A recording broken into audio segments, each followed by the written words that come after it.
देशवासियों, नमस्कार। आज मन की बात के एक और एपिसोड के जरिए हम एक साथ जुड़ रहे हैं। ये 2022 की पहली मन की बात है। आज हम फिर ऐसी चर्चाओं को आगे बढ़ाएंगे जो हमारे देश और देशवासियों की सकारात्मक प्रेरणाओं और सामूहिक प्रयासों से जुड़ी होती है। आज हमारे पूज्य बापू महात्मा गांधी जी की पुण्यतिथि भी है। 30 जनवरी का ये दिन हमें बापू की शिक्षाओं की याद दिलाता है। अभी कुछ दिन पहले ही हमने गणतंत्र दिवस भी मनाया। दिल्ली में राजपथ पर हमने देश के शौर्य और सामर्थ्य की जो झांकी देखी, उसने सबको गर्व और उत्साह से भर दिया है।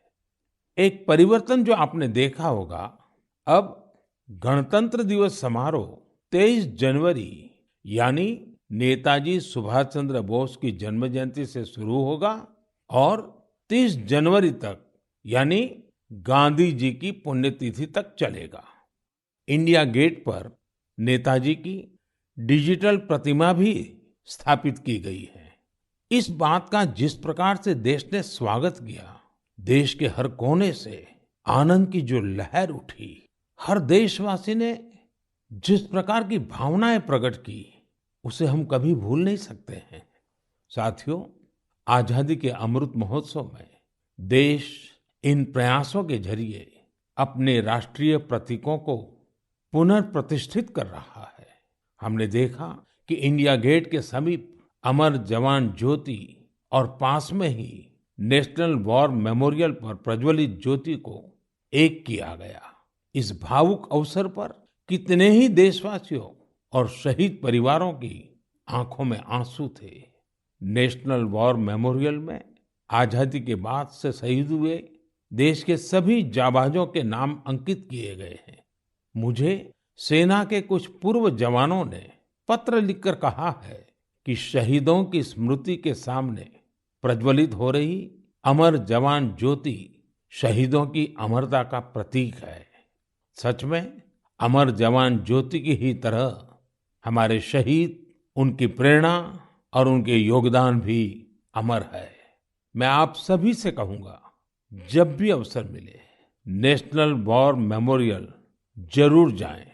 अपने परिवार और बच्चों को भी जरूर ले जाएं। यहाँ आपको एक अलग ऊर्जा और प्रेरणा का अनुभव होगा। साथियों, अमृत महोत्सव के इन आयोजनों के बीच देश में कई महत्वपूर्ण राष्ट्रीय पुरस्कार भी दिए गए। एक है प्रधानमंत्री राष्ट्रीय बाल पुरस्कार। ये पुरस्कार उन बच्चों को मिले जिन्होंने छोटी सी उम्र में साहसिक और प्रेरणादायी काम किए हैं। हम सबको अपने घरों में इन बच्चों के बारे में जरूर बताना चाहिए। इनसे हमारे बच्चों को भी प्रेरणा मिलेगी और उनके भीतर देश का नाम रोशन करने का उत्साह जगेगा। देश में अभी पद्म सम्मान की भी घोषणा हुई है। पद्म पुरस्कार पाने वाले में कई ऐसे नाम भी हैं जिनके बारे में बहुत कम लोग जानते हैं। ये हमारे देश के अनसंग हीरोज हैं, जिन्होंने साधारण परिस्थितियों में असाधारण काम किए हैं। जैसे कि उत्तराखंड की बसंती देवी जी को पद्मश्री से सम्मानित किया गया है। बसंती देवी ने अपना पूरा जीवन संघर्षों के बीच जिया। कम उम्र में ही उनके पति का निधन हो गया था और वो एक आश्रम में रहने लगी। यहाँ रहकर उन्होंने नदी को बचाने के लिए संघर्ष किया और पर्यावरण के लिए असाधारण योगदान दिया। उन्होंने महिलाओं के सशक्तिकरण के लिए भी काफी काम किया है। इसी तरह मणिपुर की 77 साल की लौरेम्बम बिनो देवी दशकों से मणिपुर की लीबा टेक्सटाइल आर्ट का संरक्षण कर रही है। उन्हें भी पद्मश्री से सम्मानित किया गया है। मध्य प्रदेश के अर्जुन सिंह को बैगा आदिवासी नृत्य की कला को पहचान दिलाने के लिए पद्म सम्मान मिला है। पद्म सम्मान पाने वाले एक और व्यक्ति हैं श्रीमान अमाई महालिंगा नाइक। एक किसान है और कर्नाटका के रहने वाले हैं। इन्हें कुछ लोग टनल मैन भी कहते हैं। उन्होंने खेती में ऐसे ऐसे इनोवेशन किए हैं जिन्हें देखकर कोई भी हैरान रह जाए। इनके प्रयासों का बहुत बड़ा लाभ छोटे किसानों को हो रहा है। ऐसे और भी कई अनसंग हीरोज हैं जिन्हें देश ने उनके योगदान के लिए सम्मानित किया है। आप जरूर इनके बारे में जानने की कोशिश करिए। इनसे हमें जीवन में बहुत कुछ सीखने को मिलेगा। मेरे प्यारे देशवासियों, अमृत महोत्सव पर आप सब साथी मुझे ढेरों पत्र और मैसेज भेजते हैं, कई सुझाव भी देते हैं। इसी श्रृंखला में कुछ ऐसा हुआ है जो मेरे लिए अविस्मरणीय है। मुझे 1 करोड़ से ज्यादा बच्चों ने अपने मन की बात पोस्टकार्ड के जरिए लिखकर भेजी है। ये 1 करोड़ पोस्टकार्ड देश के अलग अलग हिस्सों से आए हैं, विदेश से भी आए हैं। समय निकालकर इनमें से काफी पोस्टकार्ड को मैंने पढ़ने का प्रयास किया है। इन पोस्टकार्ड्स में इस बात के दर्शन होते हैं कि देश के भविष्य के लिए हमारी नई पीढ़ी की सोच कितनी व्यापक और कितनी बड़ी है। मैंने मन की बात के श्रोताओं के लिए कुछ पोस्टकार्ड छांटे हैं जिन्हें मैं आपसे शेयर करना चाहता हूं। जैसे यह एक असम के गुवाहाटी से रिद्धिमा स्वर्गियारी का पोस्टकार्ड है। रिद्धिमा क्लास 7th की स्टूडेंट है और उन्होंने लिखा है कि वो आजादी के 100वें साल में एक ऐसा भारत देखना चाहती हैं जो दुनिया का सबसे स्वच्छ देश हो, आतंकवाद से पूरी तरह से मुक्त हो, 100% साक्षर देशों में शामिल हो, जीरो एक्सीडेंट कंट्री हो और सस्टेनेबल तकनीक से फूड सिक्योरिटी में सक्षम हो। रिद्धिमा, हमारी बेटियां जो सोचती हैं, जो सपने देश के लिए देखती हैं, वो तो पूरे होते ही हैं जब सबके प्रयास जुड़ेंगे। आपकी युवा पीढ़ी इसे लक्ष्य बनाकर काम करेगी तो आप भारत को जैसा बनाना चाहती हैं वैसे जरूर होगा। एक पोस्टकार्ड मुझे उत्तर प्रदेश के प्रयागराज की नव्या वर्मा का भी मिला है। नव्या ने लिखा है कि उनका सपना 2047 में ऐसे भारत का है जहां सभी को सम्मानपूर्ण जीवन मिले, जहां किसान समृद्ध हो और भ्रष्टाचार न हो। नव्या, देश के लिए आपका सपना बहुत सराहनीय है। इस दिशा में देश तेजी से आगे भी बढ़ रहा है। आपने भ्रष्टाचार मुक्त भारत की बात की। भ्रष्टाचार तो दीमक की तरह देश को खोखला करता है। उससे मुक्ति के लिए 2047 का इंतजार क्यों? ये काम हम सभी देशवासियों को, आज की युवा पीढ़ी को मिलकर करना है, जल्द से जल्द करना है। और इसके लिए बहुत जरूरी है कि हम अपने कर्तव्यों को प्राथमिकता दें। जहां कर्तव्य निभाने का एहसास होता है, कर्तव्य सर्वोपरि होता है, वहां भ्रष्टाचार फटक भी नहीं सकता। साथियों, एक और पोस्टकार्ड मेरे सामने है चेन्नई से मोहम्मद इब्राहिम का। इब्राहिम 2047 में भारत को रक्षा के क्षेत्र में एक बड़ी ताकत के रूप में देखना चाहते हैं। वो चाहते हैं कि चंद्रमा पर भारत का अपना रिसर्च बेस हो और मंगल पर भारत मानव आबादी को बसाने का काम शुरू करे। साथ ही इब्राहिम पृथ्वी को भी प्रदूषण से मुक्त करने में भारत की बड़ी भूमिका देखते हैं। इब्राहिम, जिस देश के पास आप जैसे नौजवान हो, उसके लिए कुछ भी असंभव नहीं है। साथियों, मेरे सामने एक और पत्र है मध्य प्रदेश के रायसेन में सरस्वती विद्या मंदिर में क्लास 10 की छात्रा भावना का। सबसे पहले तो मैं भावना को कहूंगा कि आपने जिस तरह अपने पोस्टकार्ड को तिरंगे से सजाया है वो मुझे बहुत अच्छा लगा। भावना ने क्रांतिकारी शिरीष कुमार के बारे में लिखा है। साथियों, मुझे गोवा से लॉरेंशियो परेरा का पोस्टकार्ड भी मिला है। ये क्लास 12 की स्टूडेंट है। इनके पत्र का भी विषय है आजादी के अनसंग हीरोज। मैं इसका हिंदी भावार्थ आपको बता रहा हूं।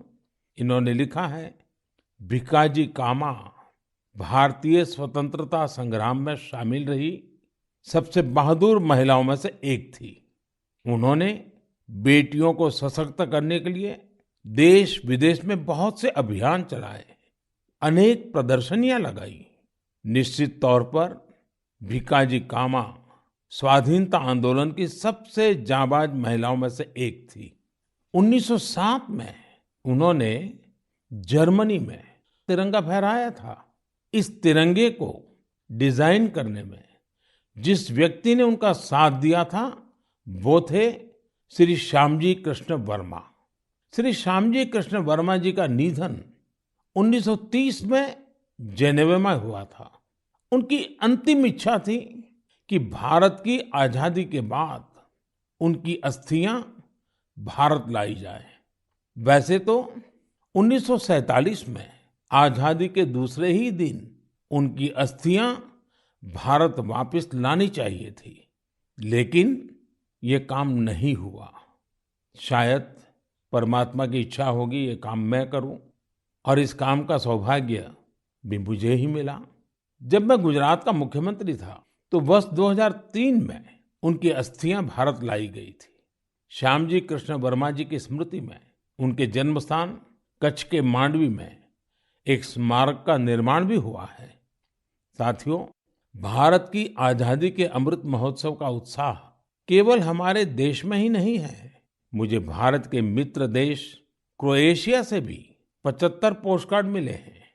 क्रोएशिया के जाग्रेब में school of applied arts and design के स्टूडेंट्स, उन्होंने ये 75 कार्ड्स भारत के लोगों के लिए भेजे हैं और अमृत महोत्सव की बधाई दी है। मैं आप सभी देशवासियों की तरफ से क्रोएशिया और वहां के लोगों को धन्यवाद देता हूं। मेरे प्यारे देशवासियों, भारत शिक्षा और ज्ञान की तपोभूमि रहा है। हमने शिक्षा को किताबी ज्ञान तक ही सीमित नहीं रखा, बल्कि इसे जीवन के एक समग्र अनुभव के तौर पर देखा है। हमारे देश की महान विभूतियों का भी शिक्षा से गहरा नाता रहा है। पंडित मदन मोहन मालवीय जी ने जहां बनारस हिंदू विश्वविद्यालय की स्थापना की, वहीं महात्मा गांधी ने गुजरात विद्यापीठ के निर्माण में अहम भूमिका निभाई। गुजरात के आणंद में एक बहुत ही प्यारी जगह है वल्लभ विद्यानगर। सरदार पटेल के आग्रह पर उनके दो सहयोगियों भाई काका और भीखा भाई ने वहां युवाओं के लिए शिक्षा केंद्रों की स्थापना की। इसी तरह पश्चिम बंगाल में गुरुदेव रविंद्रनाथ टैगोर ने शांति निकेतन की स्थापना की। महाराजा गायकवाड़ भी शिक्षा के प्रबल समर्थकों में से एक थे। उन्होंने कई शिक्षण संस्थानों का निर्माण करवाया और डॉक्टर अंबेडकर और श्री अरबिंदो समेत अनेक विभूतियों को उच्च शिक्षा के लिए प्रेरित किया। ऐसे ही महानुभावों की सूची में एक नाम राजा महेंद्र प्रताप सिंह जी का भी है। राजा महेंद्र प्रताप सिंह जी ने एक टेक्निकल स्कूल की स्थापना के लिए अपना घर ही सौंप दिया था। उन्होंने अलीगढ़ और मथुरा में शिक्षा केंद्रों के निर्माण के लिए खूब आर्थिक मदद की। कुछ समय पहले मुझे अलीगढ़ में उनके नाम पर एक यूनिवर्सिटी की आधारशिला रखने का भी सौभाग्य प्राप्त हुआ। मुझे खुशी है कि शिक्षा के प्रकाश को जन जन तक पहुंचाने की वही जीवंत भावना भारत में आज भी कायम है। क्या आप जानते हैं कि इस भावना की सबसे सुंदर बात क्या है? वो ये है कि शिक्षा को लेकर ये जागरूकता समाज में हर स्तर पर दिख रही है। तमिलनाडु के त्रिपुर जिले के उदुमलपेट ब्लॉक में रहने वाली तायम्मल जी का उदाहरण तो बहुत ही प्रेरणादायी है। तायम्मल जी के पास अपनी कोई जमीन नहीं है। बरसों से इनका परिवार नारियल पानी बेचकर अपना गुजर बसर कर रहा है। आर्थिक स्थिति भले अच्छी ना हो, लेकिन तायम्मल जी ने अपने बेटे बेटी को पढ़ाने में कोई कसर बाकी नहीं छोड़ी थी। उनके बच्चे Chinnaveerampatti panchayat union middle school में पढ़ते थे। ऐसे ही एक दिन स्कूल में अभिभावकों के साथ मीटिंग में ये बात उठी कि कक्षाओं और स्कूल की स्थिति को सुधारा जाए, स्कूल इंफ्रास्ट्रक्चर को ठीक किया जाए। तायम्मल जी भी उस मीटिंग में थी। उन्होंने सब कुछ सुना। इसी बैठक में फिर चर्चा इन कामों के लिए पैसे की कमी पर आकर टिक गई। इसके बाद तायम्मल जी ने जो किया उसकी कल्पना कोई नहीं कर सकता था। जिन तायम्मल जी ने नारियल पानी बेच-बेच कर कुछ पूंजी जमा की थी, उन्होंने 1 लाख रुपए स्कूल के लिए दान कर दिए। वाकई ऐसा करने के लिए बहुत बड़ा दिल चाहिए, सेवा भाव चाहिए। तायम्मल जी का कहना है, अभी जो स्कूल है उसमें 8वीं कक्षा तक की पढ़ाई होती है। अब जब स्कूल का इंफ्रास्ट्रक्चर सुधर जाएगा तो यहाँ हायर सेकेंडरी तक की पढ़ाई होने लगेगी। हमारे देश में शिक्षा को लेकर यह वही भावना है जिसकी मैं चर्चा कर रहा था। मुझे आईआईटी बीएचयू के एक एल्यूमिनस के इस तरह के दान के बारे में भी पता चला है। बीएचयू के पूर्व छात्र जय चौधरी जी ने आईआईटी बीएचयू फाउंडेशन को $1 मिलियन यानी करीब करीब 7.5 करोड़ रुपया डोनेट किए। साथियों, हमारे देश में अलग अलग क्षेत्रों से जुड़े बहुत सारे लोग हैं जो दूसरों की मदद कर समाज के प्रति अपनी जिम्मेदारी का निर्वाह कर रहे हैं। मुझे बेहद खुशी है कि इस तरह के प्रयास उच्च शिक्षा के क्षेत्र में, खासकर हमारी अलग अलग आईआईटीज में निरंतर देखने को मिल रहे हैं। केंद्रीय विश्वविद्यालयों में भी इस प्रकार के प्रेरक उदाहरणों की कमी नहीं है। इस तरह के प्रयासों को और बढ़ाने के लिए पिछले साल सितंबर से देश में विद्यांजलि अभियान की शुरुआत हुई है। इसका उद्देश्य अलग अलग संगठनों, सीएसआर और निजी क्षेत्र की भागीदारी से देश भर के स्कूलों में शिक्षा की गुणवत्ता में सुधार लाना है। विद्यांजलि सामुदायिक भागीदारी और ओनरशिप की भावना को आगे बढ़ा रही है। अपने स्कूल, कॉलेज से निरंतर जुड़े रहना, अपनी क्षमता के अनुसार कुछ न कुछ योगदान देना, यह एक ऐसी बात है जिसका संतोष और आनंद अनुभव लेकर ही पता चलता है। मेरे प्यारे देशवासियों, प्रकृति से प्रेम और हर जीव के लिए करुणा, ये हमारी संस्कृति भी है और सहज स्वभाव भी है। हमारे इन्हीं संस्कारों की झलक अभी हाल ही में तब दिखी जब मध्य प्रदेश के पेंच टाइगर रिजर्व में एक बाघिन ने दुनिया को अलविदा कर दिया। इस बाघिन को लोग कॉलर वाली बाघिन कहते थे। वन विभाग ने इसे T15 नाम दिया था। इस बाघिन की मृत्यु ने लोगों को इतना भावुक कर दिया जैसे उनका कोई अपना दुनिया छोड़ गया हो। लोगों ने बाकायदा उसका अंतिम संस्कार किया, उसे पूरे सम्मान और स्नेह के साथ विदाई दी। आपने भी ये तस्वीरें सोशल मीडिया में जरूर देखी होगी। पूरी दुनिया में प्रकृति और जीवों के लिए हम भारतीयों के इस प्यार की खूब सराहना हुई। कॉलर वाली बाघिन ने जीवन काल में 29 शावकों को जन्म दिया और 25 को पाल पोसकर बड़ा भी बनाया। हमने T15 के इस जीवन को भी सेलिब्रेट किया और जब उसने दुनिया छोड़ी तो उसे भावुक विदाई भी दी। यही तो भारत के लोगों की खूबी है। हम हर चेतन जीव से प्रेम का संबंध बना लेते हैं। ऐसा ही एक दृश्य हमें इस बार गणतंत्र दिवस की परेड में भी देखने को मिला। इस परेड में प्रेसिडेंट्स बॉडीगार्ड्स के चार्जर घोड़े विराट ने अपनी आखिरी परेड में हिस्सा लिया। घोड़ा विराट 2003 में राष्ट्रपति भवन आया था और हर बार गणतंत्र दिवस पर कमांडेंट चार्जर के तौर पर परेड को लीड करता था। जब किसी विदेशी राष्ट्राध्यक्ष का राष्ट्रपति भवन में स्वागत होता था, तब भी वो अपनी ये भूमिका निभाता था। इस वर्ष आर्मी डे पर घोड़े विराट को सेना प्रमुख द्वारा कॉज कमेंडेशन कार्ड भी दिया गया। विराट की विराट सेवाओं को देखते हुए उसकी सेवानिवृत्ति के बाद उतने ही भव्य तरीके से उसे विदाई दी गई। मेरे प्यारे देशवासियों, जब एकनिष्ठ प्रयास होता है, नेक नियत से काम होता है, तो उसके परिणाम भी मिलते हैं। इसका एक बेहतरीन उदाहरण सामने आया है असम से। असम का नाम लेते ही वहां के चाय बागान और बहुत सारे नेशनल पार्क का ख्याल आता है। साथ ही एक सींग वाले गैंडे यानी वन हॉर्न्ड राइनो की तस्वीर भी हमारे मन में उभरती है। आप सभी जानते हैं कि एक सींग वाला गैंडा हमेशा से असमिया संस्कृति का हिस्सा रहा है। भारत रत्न भूपेन हजारिका जी का ये गीत हर एक कान में गूंजता होगा। কাজিৰঙাৰ চিৰসেউজী পৰিৱেশ হস্তি ব্যাঘ্ৰৰে বাস এক খড়গৰ গড় পৃথিৱীয়ে চাই পক্ষীৰ সুৱদীয়া প্ৰকাশ মোৰ কাজিৰঙা নহয় যে বন্য।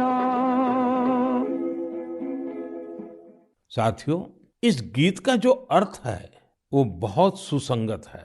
इस गीत में कहा गया है, काजीरंगा का हरा भरा परिवेश, हाथी और बाघ का निवास, एक सींग वाले गैंडे को पृथ्वी देखे, पक्षियों का मधुर कलरव सुने।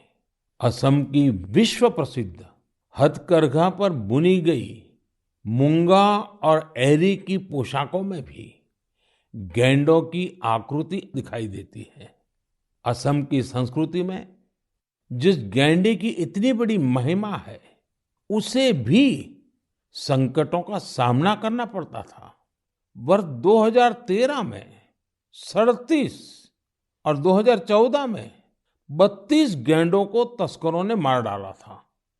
इस चुनौती से निपटने के लिए पिछले 7 वर्षों में असम सरकार के विशेष प्रयासों से गैंडों के शिकार के खिलाफ एक बहुत बड़ा अभियान चलाया गया। पिछले 22 सितंबर को वर्ल्ड राइनो डे के मौके पर तस्करों से जब्त किए गए 2400 से ज्यादा सींगों को जला दिया गया था। यह तस्करों के लिए एक सख्त संदेश था। ऐसे ही प्रयासों का नतीजा है कि अब असम में गैंडों के शिकार में लगातार कमी आ रही है। जहां 2013 में 37 गैंडे मारे गए थे, वहीं 2020 में 2 और 2021 में सिर्फ 1 गैंडे के शिकार का मामला सामने आया है। मैं गैंडों को बचाने के लिए असम के लोगों के संकल्प की सराहना करता हूं। साथियों, भारतीय संस्कृति के विविध रंगों और आध्यात्मिक शक्ति ने हमेशा से दुनिया भर के लोगों को अपनी ओर खींचा है। अगर मैं आपसे कहूं कि भारतीय संस्कृति अमेरिका, कनाडा, दुबई, सिंगापुर, पश्चिमी यूरोप और जापान में बहुत ही लोकप्रिय है, तो ये बात आपको बहुत सामान्य लगेगी, आपको कोई हैरानी नहीं होगी। लेकिन अगर ये कहूं कि भारतीय संस्कृति का लैटिन अमेरिका और साउथ अमेरिका में भी बड़ा आकर्षण है, तो आप एक बार जरूर सोच में पड़ जाएंगे।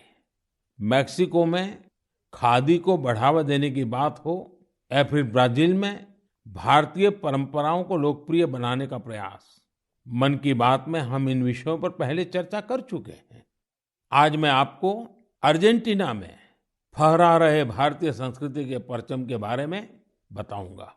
अर्जेंटीना में हमारी संस्कृति को बहुत पसंद किया जाता है। 2018 में मैंने अर्जेंटीना की अपनी यात्रा के दौरान योग के कार्यक्रम में योगा फॉर पीस में हिस्सा लिया था। यहाँ अर्जेंटीना में एक संस्था है, हस्तिनापुर फाउंडेशन। आपको सुनकर के आश्चर्य होता है ना, कहाँ अर्जेंटीना और वहां भी हस्तिनापुर फाउंडेशन। यह फाउंडेशन अर्जेंटीना में भारतीय वैदिक परंपराओं के प्रसार में जुटा है। इसकी स्थापना 40 साल पहले एक मैडम प्रोफेसर एडा एल्ब्रेट ने की थी। आज प्रोफेसर एडा एल्ब्रेट 90 वर्ष की होने जा रही है। भारत के साथ उनका जुड़ाव कैसे हुआ, ये भी बहुत दिलचस्प है। जब वो 18 साल की थी, तब पहली बार भारतीय संस्कृति की शक्ति से उनका परिचय हुआ। उन्होंने भारत में काफी समय भी बिताया, भगवत गीता और उपनिषदों के बारे में गहराई से जाना। आज हस्तिनापुर फाउंडेशन के 40,000 से अधिक सदस्य हैं और अर्जेंटीना एवं अन्य लैटिन अमेरिकी देशों में इसकी करीब 30 शाखाएं हैं। हस्तिनापुर फाउंडेशन ने स्पेनिश भाषा में 100 से अधिक वैदिक और दार्शनिक ग्रंथ भी प्रकाशित किए हैं। इनका आश्रम भी बहुत मनमोहक है। आश्रम में 12 मंदिरों का निर्माण कराया गया है, जिनमें अनेक देवी देवताओं की मूर्तियां हैं। इन सब के केंद्र में एक ऐसा मंदिर भी है जो अद्वैतवादी ध्यान के लिए बनाया गया है। साथियों, ऐसे ही सैकड़ों उदाहरण यह बताते हैं हमारी संस्कृति हमारे लिए ही नहीं बल्कि पूरी दुनिया के लिए एक अनमोल धरोहर है। दुनिया भर के लोग उसे जानना चाहते हैं, समझना चाहते हैं, जीना चाहते हैं। हमें भी पूरी जिम्मेदारी के साथ अपनी सांस्कृतिक विरासत को खुद अपने जीवन का हिस्सा बनाते हुए सब लोगों तक पहुंचाने का प्रयास करना चाहिए। मेरे प्यारे देशवासियों, मैं अब आपसे और खासकर अपने युवाओं से एक प्रश्न करना चाहता हूं। आप सोचिए, आप एक बार में कितने पुशअप कर सकते हैं? मैं जो आपको बताने वाला हूं वो निश्चित रूप से आपको आश्चर्य से भर देगा। मणिपुर में 24 साल के युवा थोनाओजम निरंजॉय सिंह ने 1 मिनट में 109 पुशअप्स का रिकॉर्ड बनाया है। निरंजॉय सिंह के लिए रिकॉर्ड तोड़ना कोई बात नहीं है। इससे पहले भी उन्होंने 1 मिनट में एक हाथ से सबसे ज्यादा नकल पुशअप्स का रिकॉर्ड बनाया था। मुझे पूरा विश्वास है कि निरंजॉय सिंह से आप प्रेरित होंगे और फिजिकल फिटनेस को अपने जीवन का हिस्सा बनाएंगे। साथियों, आज मैं आपके साथ लद्दाख की एक ऐसी जानकारी साझा करना चाहता हूं जिसके बारे में जानकर आपको जरूर गर्व होगा। लद्दाख को जल्द ही एक शानदार ओपन सिंथेटिक ट्रैक और एस्ट्रो टर्फ फुटबॉल स्टेडियम की सौगात मिलने वाली है। यह स्टेडियम 10,000 फीट से अधिक की ऊंचाई पर बन रहा है और इसका निर्माण जल्द पूरा होने वाला है। लद्दाख का यह सबसे बड़ा ओपन स्टेडियम होगा जहां 30,000 दर्शक एक साथ बैठ सकेंगे। लद्दाख के इस आधुनिक फुटबॉल स्टेडियम में 8 लेन वाला एक सिंथेटिक ट्रैक भी होगा। इसके अलावा यहाँ 1,000 बेड वाले एक हॉस्टल की सुविधा भी होगी। आपको ये जानकर भी अच्छा लगेगा कि इस स्टेडियम को फुटबॉल की सबसे बड़ी संस्था फीफा ने भी सर्टिफाई किया है। जब भी स्पोर्ट्स का ऐसा कोई बड़ा इंफ्रास्ट्रक्चर तैयार होता है तो यह देश के युवाओं के लिए बेहतरीन अवसर लेकर आता है। साथ साथ जहां ये व्यवस्था होती है वहां भी देश भर के लोगों का आना जाना होता है, टूरिज्म को बढ़ावा मिलता है और रोजगार के अनेक अवसर पैदा होते हैं। इस स्टेडियम का भी लाभ लद्दाख के हमारे अनेकों युवाओं को होगा। मेरे प्यारे देशवासियों, मन की बात में इस बार भी हमने अनेक विषयों पर बात की। एक विषय और है जो इस समय सबके मन में है और वो है कोरोना का। कोरोना की नई वेव से भारत बहुत सफलता के साथ लड़ रहा है। ये भी गर्व की बात है कि अब तक करीब करीब 4.5 करोड़ बच्चों ने कोरोना वैक्सीन की डोज ले ली है। इसका मतलब यह हुआ कि 15 से 18 साल की आयु वर्ग के लगभग 60% यूथ ने 3 से 4 हफ्ते में ही टीके लगवा लिए हैं। इससे न केवल हमारे युवाओं की रक्षा होगी, बल्कि उन्हें पढ़ाई जारी रखने में भी मदद मिलेगी। एक और अच्छी बात ये भी है कि 20 दिन के भीतर ही 1 करोड़ लोगों ने प्रिकॉशन डोज भी ले ली है। अपने देश की वैक्सीन पर देशवासियों का ये भरोसा हमारी बहुत बड़ी ताकत है। अब तो कोरोना संक्रमण के केस भी कम होने शुरू हुए हैं। ये बहुत सकारात्मक संकेत है। लोग सुरक्षित रहें, देश की आर्थिक गतिविधियों की रफ्तार बनी रहे, हर देशवासी की यही कामना है। और आप तो जानते ही हैं, मन की बात में कुछ बातें मैं कहे बिना रह ही नहीं सकता हूं। जैसे स्वच्छता अभियान को हमें भूलना नहीं है, सिंगल यूज प्लास्टिक के खिलाफ अभियान को हमें और तेजी लानी जरूरी है। वोकल फॉर लोकल का मंत्र ये हमारी जिम्मेवारी है। हमें आत्मनिर्भर भारत अभियान के लिए जी जान से जुटे रहना है। हम सबके प्रयास से ही देश विकास की नई ऊंचाइयों पर पहुंचेगा। इसी कामना के साथ मैं आपसे विदा लेता हूं। बहुत बहुत धन्यवाद।